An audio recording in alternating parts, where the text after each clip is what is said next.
انا مش هصرف جنيه في التحضيره دي، اقل كميات بروتين، وهتشوف انا هوصل لايه. اول يوم في التحدي ادي ده الشيب بتاعي وانا شادد اهو كمان عشان محدش يقول ان اهو.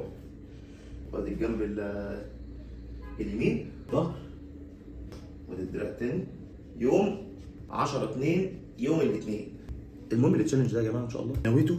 انا طبعا نويت انا متاخر، التحدي كان اوريدي بدا من 5 ايام والناس اللي اشتركت خلاص فيه اوريدي تمام. انا للاسف عشان اتضغطت شويه ان شاء الله انا هبداه من النهارده. خلوني انا 25 يوم ما عنديش مشكله. التحدي دوت تشالنج ليا ولغيري وللناس اللي عماله تقول انت سترويد عشان بتاخد مكملات هرمونات عشان بتاخد مش عارف ايه.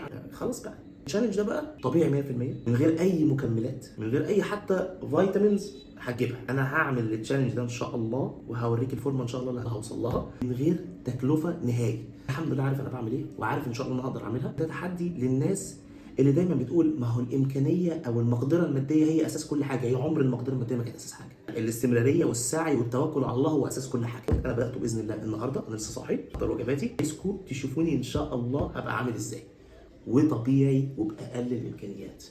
يلا اشوفكم على خير. باي باي.